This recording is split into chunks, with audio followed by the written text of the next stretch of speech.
रिश्ता टूटने के बाद सबसे बड़ी गलती लोग क्या करते हैं? रोना, बार बार कॉल और मैसेज करना, सामने वाले का पीछा करना। लेकिन सच ये है कि जितना आप भागोगे, सामने वाला उतना ही दूर जाएगा। असल जीत तब होती है जब आप खामोश रहकर, पेशेंस रखकर और अपनी प्रोग्रेस दिखाकर सामने वाले को मजबूर कर दो कि वो खुद आपकी तरफ खिंचा चला आए। आज की इस वीडियो में मैं आपको बताऊंगा ऐसी पावरफुल बातें जो सामने वाले को आपकी कमी इतनी गहराई से महसूस कराएंगी कि वो दिन रात सिर्फ आपके बारे में ही सोचने लगेगा। तो चलिए बिना देर किए इस वीडियो की शुरुआत करते हैं। खुद को गिराना बंद करो। किसी भी रिश्ते के टूटने के बाद सबसे बड़ी गलती लोग यही करते हैं कि खुद को तोड़ लेते हैं। सामने वाला चला गया, उसने धोखा दिया या उसने आपको छोड़ दिया, ये बात दिमाग में इतनी गहराई से बैठ जाती है कि इंसान खुद को ही कमजोर करने लगता है। वो सोचने लगता है कि अब मेरी जिंदगी अधूरी है, अब मैं खुश नहीं रह सकता, अब सब खत्म हो गया। और यहीं से असली गिरावट शुरू होती है। सोचिए, सामने वाला चला गया, लेकिन आप क्यों खुद को सजा दे रहे हो?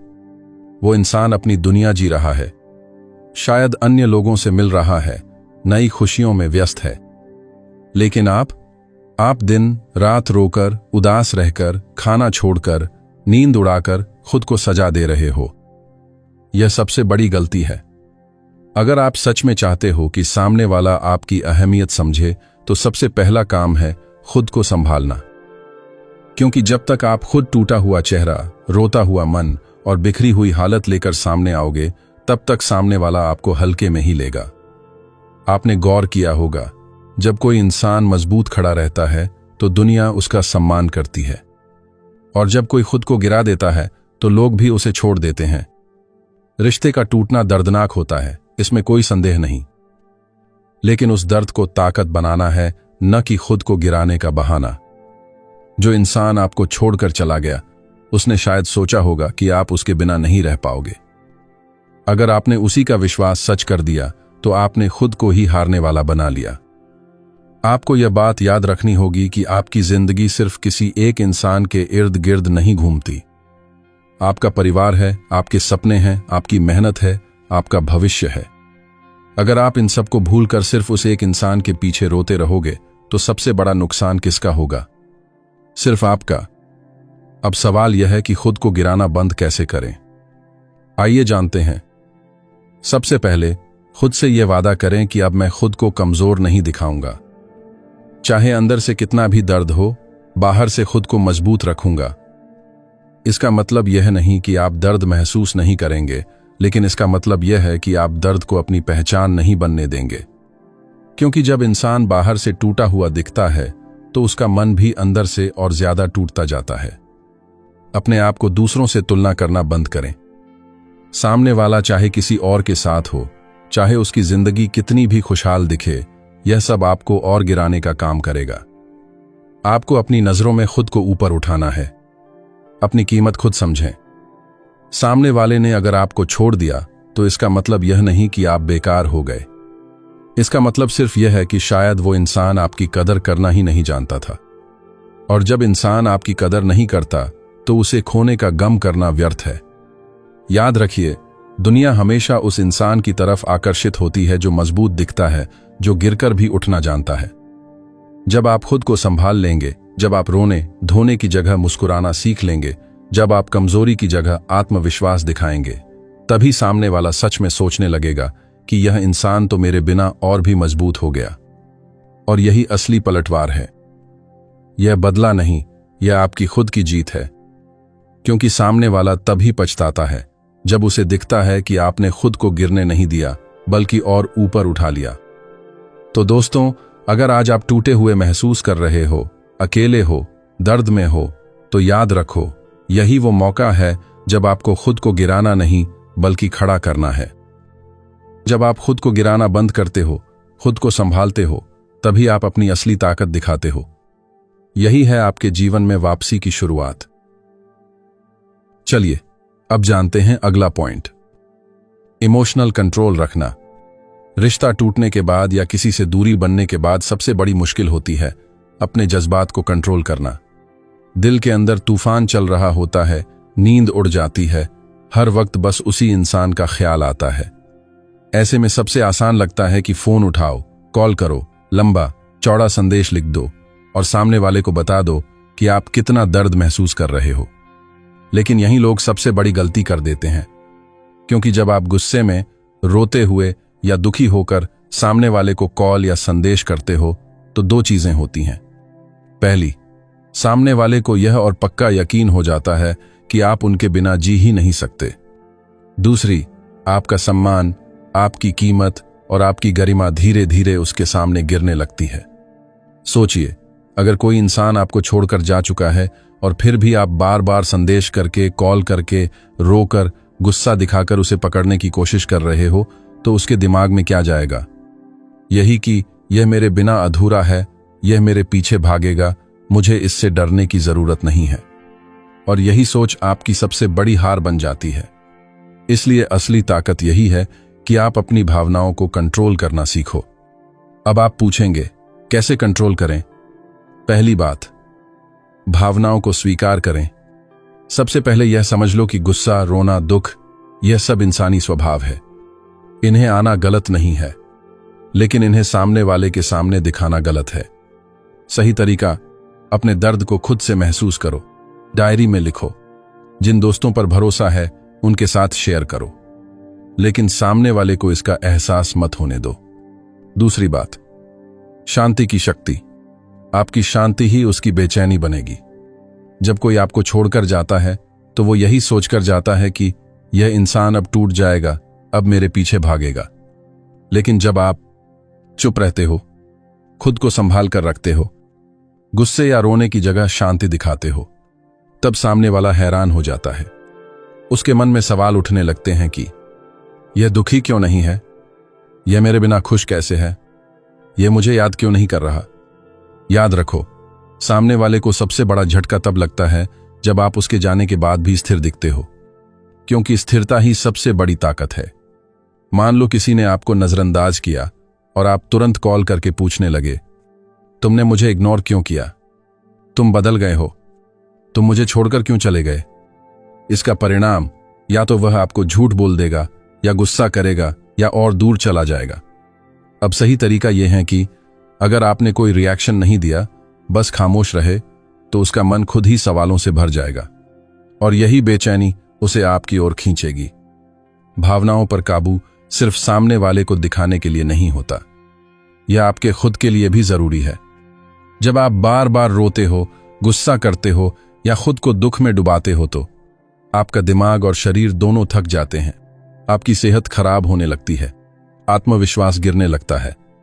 लेकिन जब आप अपनी भावनाओं पर काबू रखते हैं और अपनी ताकत को सही जगह लगाते हैं, तो आप काम में अच्छा करने लगते हैं, अपने शौक और दिलचस्पियां बढ़ाने लगते हैं, खुद को तेजी से आगे बढ़ाते हैं और धीरे धीरे जिंदगी फिर से सही रास्ते पर आ जाती है। समझ लो, अगर आपने अपने जज्बातों को कंट्रोल कर लिया तो आप आधी लड़ाई जीत गए, क्योंकि जो इंसान अपना गुस्सा, अपना दर्द, अपनी बेचैनी कंट्रोल कर सकता है, वह इंसान दुनिया का कोई भी बड़ा तूफान झेल सकता है। अगर आज आपके मन में यही इच्छा है कि तुरंत कॉल करूं, संदेश करूं, अपना दर्द बताऊं, तो खुद को रोक लो। यह आसान नहीं है, लेकिन यही आपकी सबसे बड़ी ताकत है। सामने वाला आपकी खामोशी से घबराने लगेगा, आपकी शांति उसे चुभने लगेगी, आपका कंट्रोल देखकर वो बेचैन हो जाएगा। आपके आंसू, आपका गुस्सा और आपकी शिकायतें सामने वाले के लिए कभी आपकी कीमत नहीं बढ़ाएंगी, लेकिन आपकी खामोशी, आपकी शांति और आपका भावनात्मक नियंत्रण ही उसकी सबसे बड़ी बेचैनी बनेगी। यही है इमोशंस पर काबू रखने की असली ताकत। चलिए अब जानते हैं अगला पॉइंट। सीधा पीछा करना बंद करो। किसी के जाने के बाद सबसे आम गलती जो लोग करते हैं वो है उसका सीधा पीछा करना। सामने वाला आपको छोड़कर चला गया, आपको नजरअंदाज कर रहा है, लेकिन आप फिर भी उसके पीछे पीछे भागते रहते हो। कॉल पर कॉल, बार बार मैसेज पर मैसेज, सोशल मीडिया पर बार बार उसकी पोस्ट चेक करना, उसके बारे में बातें करना, उसके दोस्तों से पूछना कि वो कहां है। इन सब को करके आपको लगता है कि शायद वो वापस आ जाएगा, लेकिन सच यह है कि ऐसा करने से वो इंसान और दूर चला जाता है। ये इंसान की फितरत है, जो चीज़ आसानी से मिल जाए उसकी वैल्यू कम लगती है, लेकिन जो चीज़ मुश्किल से मिले उसकी अहमियत अपने आप बढ़ जाती है। रिश्तों में भी यही चलता है। जब आप किसी का लगातार पीछा करते हो तो सामने वाले को लगने लगता है, मैं इस इंसान का ज़रूरत हूं, लेकिन यह मेरी ज़रूरत नहीं है, यह मुझे हमेशा मिल जाएगा, इससे डरने की कोई बात नहीं है।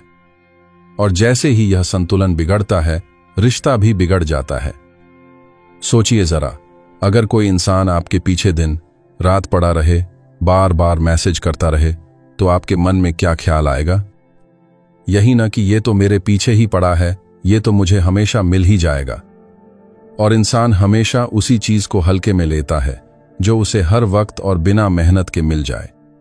इसीलिए पीछा करना बंद करना बहुत जरूरी है।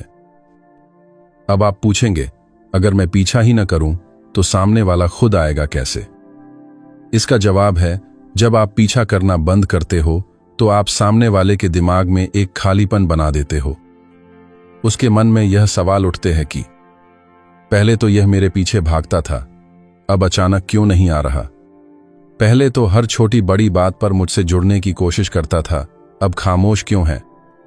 यही सवाल उसे बेचैन करते हैं और वो धीरे धीरे आपकी तरफ खींचने लगता है।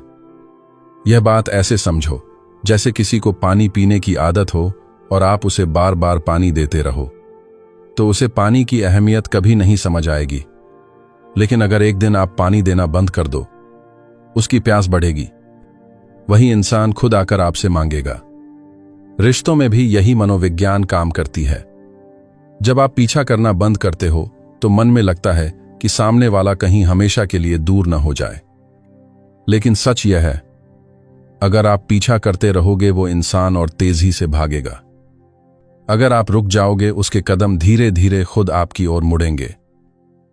यहां धैर्य बहुत जरूरी है। पीछा न करना आसान नहीं है, क्योंकि दिल हर वक्त चाहता है कि उससे बात हो जाए, या उसका चेहरा देख लूं, या उसकी आवाज सुन लूं। यही सेल्फ कंट्रोल आपकी सबसे बड़ी ताकत बनेगा। सही तरीका क्या है? पीछा करना बंद करने का मतलब नजरअंदाज करना या नफरत दिखाना नहीं है, बल्कि अपनी ऊर्जा अपने ऊपर लगाना है, न कि सामने वाले को पकड़ने में। बजाय इसके कि आप रोज उसके स्टेटस या पोस्ट देखते रहो, उसकी हर छोटी बड़ी गतिविधि पर नजर रखो, या फिर उससे किसी न किसी तरह संपर्क बनाए रखने की कोशिश करो।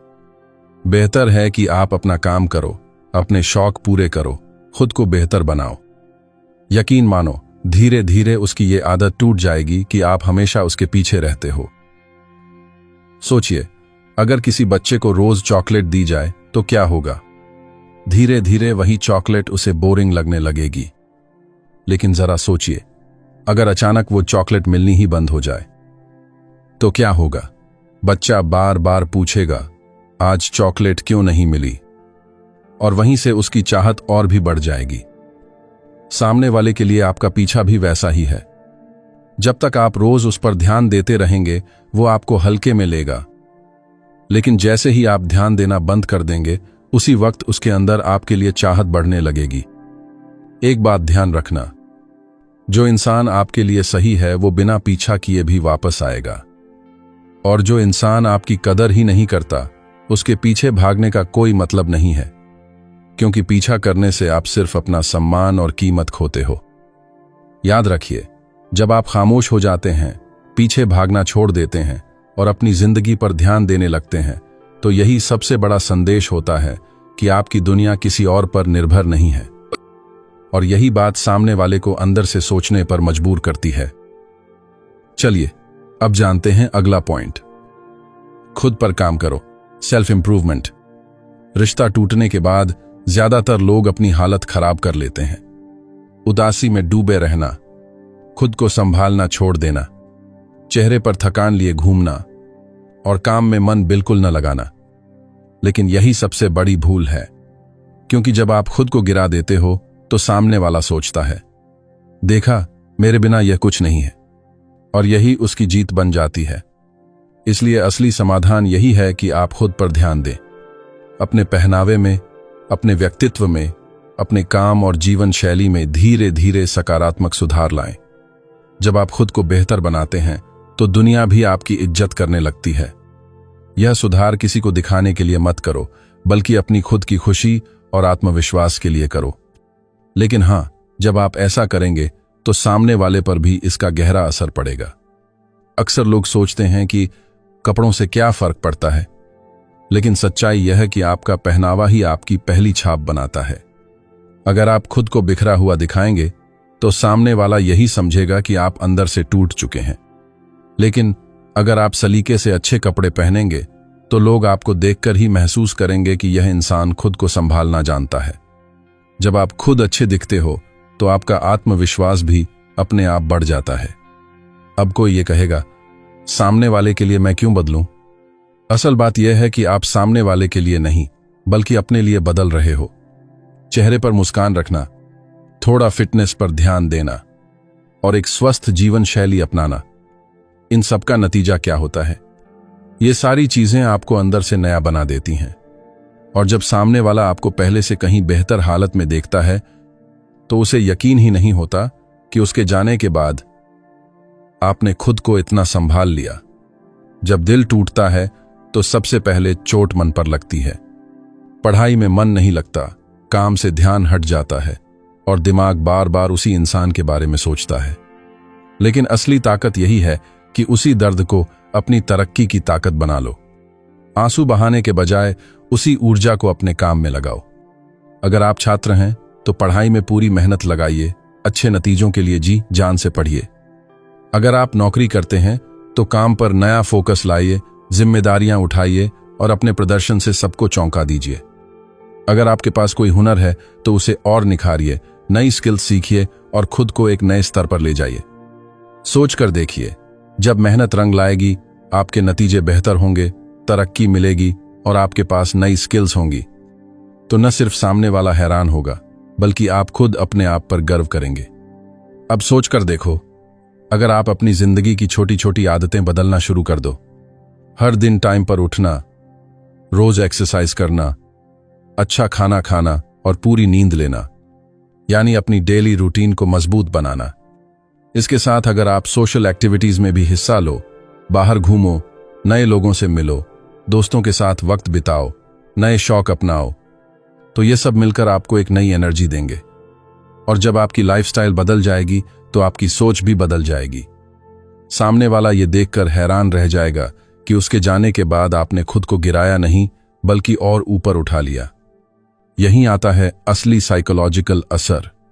सोच कर देखो, जब आप अच्छे कपड़े पहनते हो, कॉन्फिडेंट होकर चलते हो, काम में अच्छा परफॉर्म करते हो और आपकी लाइफ मजेदार और स्ट्रांग दिखने लगती है, तो सामने वाले के मन में क्या आएगा? यही कि ये मेरे बिना भी खुश है। और यही उसके लिए सबसे बड़ा शौक होता है। इसका एक और फायदा है सेल्फ हीलिंग। जब आप खुद पर ध्यान देते हो तो आपका दिमाग धीरे धीरे उस दर्द से बाहर निकलने लगता है।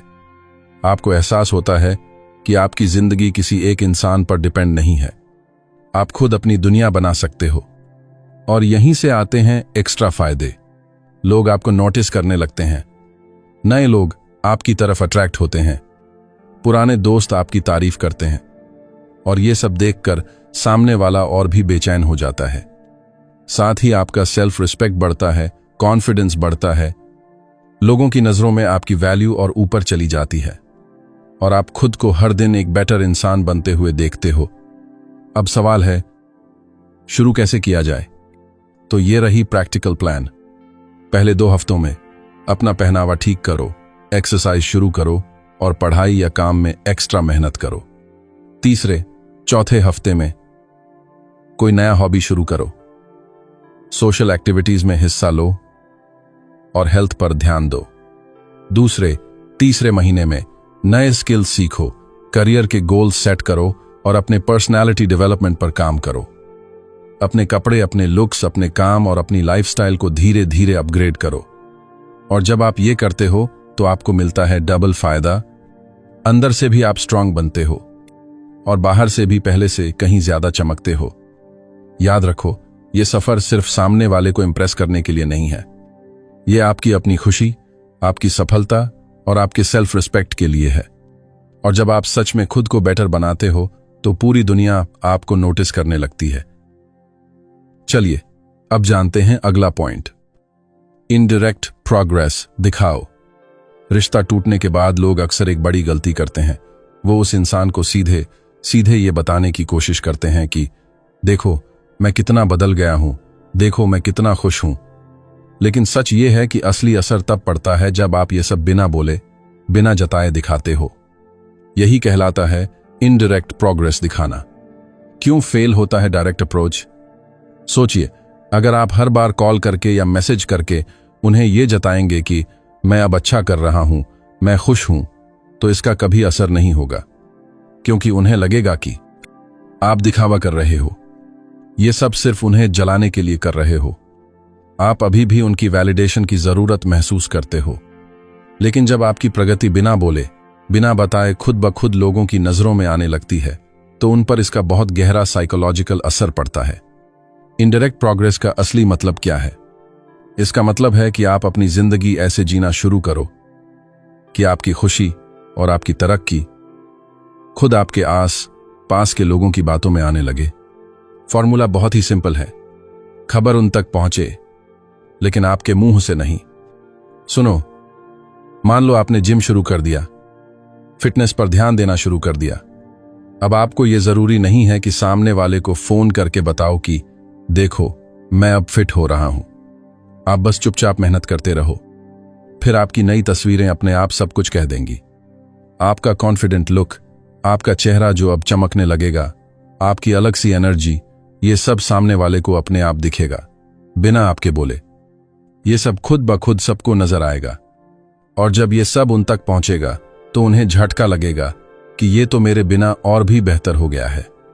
सुनो, इनडायरेक्ट प्रोग्रेस सिर्फ आपके लुक्स तक सीमित नहीं होती, ये तो आपकी पूरी जिंदगी के हर हिस्से में नजर आती है।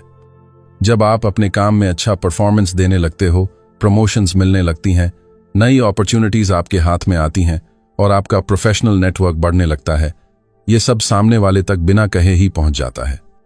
आप नए दोस्त बनाते हो, सोशल इवेंट्स में पार्टिसिपेट करते हो, हॉबीज डेवलप करते हो, ट्रैवल करके नए एक्सपीरियंसेस लेते हो। ये सब आपके अंदर की खुशियों और ग्रोथ का सबूत बन जाता है। नई स्किल सीखना, किताबें पढ़ना, नॉलेज बढ़ाना, कॉन्फिडेंस में सुधार लाना और मेंटल हेल्थ पर ध्यान देना, ये सब आपकी रियल प्रोग्रेस दिखाते हैं। धीरे धीरे ये बातें सामने वाले तक पहुंचती हैं और वहीं से उनकी बेचैनी शुरू होती है। याद रखो, इंसान सबसे ज्यादा तभी सोच में पड़ता है जब आपकी तरक्की उसे बिना कुछ कहे साफ दिखने लगती है। असली असर तब होता है जब आपकी ग्रोथ इनडायरेक्टली सामने आती है। अगर आप किसी से बार बार कहो कि मैं खुश हूं, तो शायद वो आप पर यकीन ही न करे। लेकिन अगर वही इंसान आपको हंसते हुए, मुस्कुराते हुए, दोस्तों के साथ एंजॉय करते हुए देखे, तो बिना आपके कहे ही उसे यकीन हो जाएगा कि आप सच में खुश हो। इनडायरेक्ट प्रोग्रेस के बेनिफिट्स। Number 1, authenticity. जब आप बिना दिखावे के अपनी जिंदगी बेहतर बनाने लगते हो, तो वो सिर्फ दूसरों के लिए नहीं, बल्कि आपकी खुद की ग्रोथ के लिए होता है। Number 2, sustainable growth. यही प्रोग्रेस सबसे टिकाऊ होती है। Number 3, self respect. आप अपनी डिग्निटी मेंटेन करते हो और डेस्परेट नहीं लगते। स्टेप 1, आदतें बदलो। अगर पहले आप लेजी थे, तो अब पंक्चुअल बनो। रूटीन में डिसिप्लिन लाओ। हेल्थ और फिटनेस को प्रायोरिटी दो। Step 2, social media strategy. दुखी स्टेटस डालने की बजाय न्यूट्रल या पॉजिटिव चीजें शेयर करो। ओवरली हैप्पी पोस्ट्स भी अवॉइड करो, वो फेक लगते हैं। अचीवमेंट्स को सटली शोकेस करो। Step 3, professional development. काम और स्टडीज में इंप्रूवमेंट दिखाओ। न्यू स्किल्स सीखो। स्टेप 4, हेल्थ, बॉडी और पर्सनैलिटी पर काम करो। मेंटल हेल्थ को प्रायोरिटी दो। सेल्फ केयर रूटीन फॉलो करो। Step 5, social circle. नए लोगों से मिलो, पुराने दोस्तों से रिकनेक्ट करो, सोशल एक्टिविटीज में हिस्सा लो। सबसे जरूरी रूल, अपनी खुशी दिखाने के लिए आवाज मत लगाओ। आपकी शांति, आपकी ग्लो और आपकी एनर्जी ही सब कुछ कह देंगी। सोचकर देखो कि जब वो आपके बारे में किसी और से सुने कि अरे वो तो अब बहुत अच्छा कर रहा है, बहुत खुश दिखता है, पहले से कहीं बेहतर लग रहा है, नई जॉब मिली है, हेल्थ पर भी ध्यान दे रहा है, हमेशा मुस्कुराता रहता है, तो उनके मन में कैसी बेचैनी होगी, क्योंकि ये बातें आपकी जबान से नहीं, दूसरों के मुंह से निकल रही होंगी। और यही इनडायरेक्ट प्रोग्रेस की असली पावर है। सच कहूं तो सामने वाला सबसे ज्यादा तब रिग्रेट करता है जब उसे यह एहसास होता है कि आपने उसके बिना रोना धोना नहीं किया, बल्कि खुद को और भी ऊपर उठा लिया। उसे समझ आता है कि आपकी जिंदगी में वो रिप्लेसेबल था। और सबसे बड़ा झटका तब लगता है जब उसे दिखता है कि आप उसके बिना भी खुश रह सकते हो। और ये असर कभी डायरेक्ट बातों से नहीं आता, हमेशा इनडायरेक्ट तरीके से ही आता है। तो दोस्तों याद रखो, बिना कुछ कहे सिर्फ अपनी प्रोग्रेस दिखाना ही सबसे बड़ा जवाब है। अपनी तरक्की का शोर मत मचाओ, बस मेहनत करते रहो। खुद को संभालो, अपनी जिंदगी को इंटरेस्टिंग और प्रोडक्टिव बनाओ। बाकी सब बातें अपने आप सामने वाले तक पहुंच ही जाएंगी। और जब वो सब देखेंगे तो उनके अंदर वही पछतावा और वही बेचैनी पैदा होगी जिसकी आपको उम्मीद थी। चलिए अब जानते हैं अगला पॉइंट। पेशेंस रखो, टाइम आपका काम करेगा। रिश्ता टूटने के बाद सबसे बड़ी समस्या यह होती है कि इंसान जल्दबाजी में सब कुछ पाना चाहता है। उसे लगता है कि सामने वाला अभी तुरंत वापस आ जाए, वो अभी कॉल करे, अभी मैसेज करे। लेकिन असलियत यह है कि रिश्तों का खेल इंस्टेंट नूडल्स जैसा नहीं है जो 2 मिनट में तैयार हो जाए। ये वक्त और पेशेंस मांगता है। जब आप चाहते हो कि वो आपके पास भाग कर आए, तो आपको समझना होगा कि यह प्रोसेस धीरे धीरे काम करता है। मेंटल प्रोसेस में हमेशा टाइम लगता है। किसी के मन की फीलिंग्स बदलने में टाइम लगता है, किसी को आपकी कमी महसूस होने में भी टाइम लगता है, किसी को यह समझने में कि आपकी असली वैल्यू क्या थी उसमें भी टाइम लगता है, और पुराने पैटर्न्स और आदतें तोड़ने में भी टाइम लगता है। और अगर आप इस वक्त को स्किप करके जल्दबाजी दिखाओगे तो पूरा खेल बिगड़ जाएगा। सोच कर देखिए, अगर आप बार बार उन्हें मैसेज करते रहो, कॉल करते रहो, अटेंशन देते रहो, तो उन्हें आपकी कमी कब महसूस होगी? वो तो और भी आराम से आपको हल्के में ले लेंगे। लेकिन जब आप पेशेंस रखते हो, धीरे धीरे खुद पर काम करते हो, उन्हें अपने अंदर सवाल उठने का समय देते हो, तभी असली असर नजर आता है। याद रखो, वो तभी भागकर आते हैं जब उनकी आदत टूटती है, और आदत एक दिन में नहीं टूटती। उनकी पुरानी आदतें यही होती हैं। आप ही हमेशा पहले बात करेंगे, आप ही मनाने जाओगे, आप ही उनके पीछे भागोगे, और आप ही हर वक्त अवेलेबल रहोगे। अब इन आदतों को तोड़ने में समय तो लगेगा ही, लेकिन याद रखो, यही समय आपके पेशेंस की असली परीक्षा है। पेशेंस रखना आसान नहीं होता, लेकिन यही आपकी सबसे बड़ी ताकत है। अब सवाल यह है कि आखिर पेशेंस रखें कैसे? माइंडसेट शिफ्ट करो। सबसे पहले अपने दिमाग को यह समझाओ कि यह इंस्टेंट गेम नहीं है। अगर आप सच में चाहते हो कि सामने वाला आपकी तरफ अट्रैक्ट हो, तो आपको कंसिस्टेंसी रखनी ही होगी। आज एक दिन स्ट्रांग रहे और कल फिर रोकर कॉल कर लिया, इससे सारी मेहनत बेकार हो जाती है। सही तरीका क्या है? लगातार अपनी इमोशंस को कंट्रोल करना, खुद पर काम करते रहना, उन्हें प्रॉपर स्पेस देना और कंसिस्टेंसी मेंटेन करना। सेल्फ हीलिंग को प्रायोरिटी दो। पेशेंस रखना सिर्फ सामने वाले के लिए नहीं, बल्कि आपके खुद के लिए भी जरूरी है। जब आप खुद को वक्त देते हो, तो धीरे धीरे इमोशनली हील होते हो। आपका दिमाग और दिल उस दर्द से बाहर निकलना शुरू करते हैं, और जब आप अंदर से स्टेबल हो जाते हो, तो सामने वाला भी आपकी स्टेबिलिटी से प्रभावित होता है। तीसरी बात, पेशेंस रखने का सबसे बड़ा फायदा यह है कि आपके एक्शंस नेचुरल लगते हैं। जल्दबाजी में जो फोर्स्ड एक्शंस होते हैं, जैसे मैं खुश हूं, मैं बदल गया हूं, यह सब एक्टिंग लगता है, डेस्परेट और फेक दिखता है, और इसका उल्टा असर पड़ता है। लेकिन पेशेंस के साथ आने वाले नेचुरल एक्शंस, जैसे धीरे धीरे कंसिस्टेंट इंप्रूवमेंट, नया कॉन्फिडेंस दिखाना, काम में प्रोग्रेस करना, यह सब रियल लगता है। और असली असर हमेशा रियल चीजों से ही होता है। सोचो, जब आप एक बीज जमीन में बोते हो, तो वो एक दिन में फल नहीं देता। उसे पानी चाहिए, धूप चाहिए, वक्त चाहिए और प्रॉपर केयर चाहिए। ठीक वैसे ही यह प्रोसेस है। आपने बीज बो दिया है, मतलब खुद पर काम करना शुरू कर दिया है, चेस करना छोड़ दिया है, इमोशंस कंट्रोल करना सीख लिया है। अब उस बीज को वक्त दो ताकि वो जड़ पकड़ सके और फल दे सके। सबसे बड़ी गलती लोग ये करते हैं कि 2 से 3 दिन स्ट्रांग रहते हैं, फिर अचानक हार मानकर कॉल कर देते हैं। यही कंसिस्टेंसी को तोड़ देता है। सही समझ यह है कि पेशेंस का मतलब सिर्फ इंतजार करना नहीं है। पेशेंस का मतलब है सही काम करते रहना, वक्त पर भरोसा रखना, कंसिस्टेंसी बनाए रखना और अपने गोल्स पर फोकस्ड रहना। सच कहूं तो यही पेशेंस सामने वाले को सबसे ज्यादा परेशान करता है। उनके मन में बार बार सवाल उठते हैं, ये मेरे बिना कब तक चुप रहेगा, ये मेरे बिना कब तक स्टेबल रहेगा, ये मुझे याद क्यों नहीं कर रहा, क्या सच में मेरी कोई इंपॉर्टेंस नहीं थी, कहीं ये किसी और के साथ तो नहीं।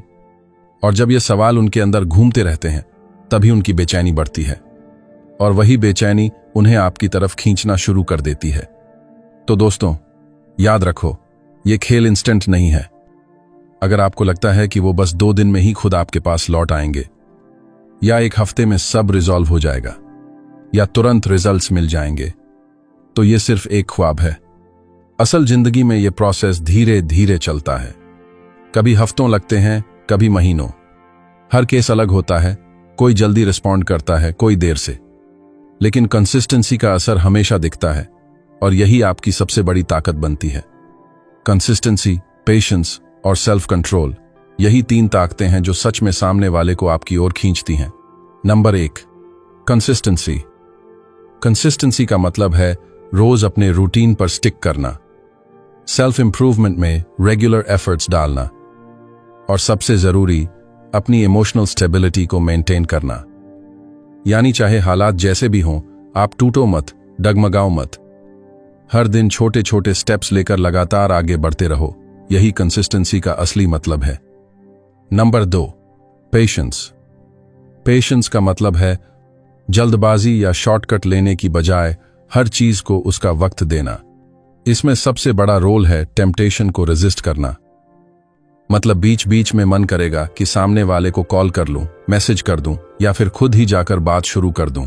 लेकिन पेशेंस यही है कि आप उस अर्ज को कंट्रोल करो और साथ ही लॉन्ग टर्म विजन रखना। मतलब आपको सिर्फ आज या कल का नहीं, बल्कि आने वाले हफ्तों और महीनों का सोचना है।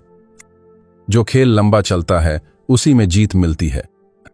Number 3, self control. Self control का मतलब है अपने आप को संभालना। कभी कभी अचानक मन करता है कॉल कर दूं, मैसेज भेज दूं या सामने जाकर सब बोल दूं, लेकिन इन्हीं इंपल्स एक्शंस को रोकना ही सेल्फ कंट्रोल है। इमोशंस में आकर लिए गए फैसले अक्सर गलत होते हैं, इसलिए कोशिश करो कि गुस्से, दुख या डर में कोई स्टेप मत लो। हमेशा दिमाग को शांत रखो और सोच समझकर फैसला करो। यही सिंपल तरीका है स्ट्रॉन्ग सेल्फ कंट्रोल का। इसलिए खुद को बार बार यही याद दिलाओ कि मुझे जल्दी नहीं है, समय मेरा काम करेगा, बस मुझे स्ट्रांग रहना है। अपनी कंसिस्टेंसी नहीं तोड़नी है, हर दिन अपने गोल्स पर फोकस करना है। रिजल्ट्स आएंगे, बस वक्त चाहिए। वक्त आपको हर घाव से भरने का मौका देता है। जो चीजें आज मुश्किल लग रही हैं वही समय के साथ आसान हो जाती हैं। किसी को आपकी अहमियत समझने में भी वक्त लगता है, इसलिए घबराने की बजाय टाइम को अपना दोस्त समझो। जितना पेशेंस रखोगे उतना ही टाइम आपके लिए काम करेगा। याद रखो, good things take time but great things take patience and consistency. तो दोस्तों, यही थी वो बातें जो आपके रिश्ते और जिंदगी में असली फर्क ला सकती हैं। अब बारी आपकी है। इन बातों को अपनी लाइफ में अपनाइए और खुद फर्क महसूस कीजिए। अगर आपको ये वीडियो पसंद आया हो तो इसे लाइक कीजिए, अपने दोस्तों के साथ शेयर कीजिए और कमेंट करके बताइए कि आपको कौन सी बात सबसे ज्यादा असरदार लगी।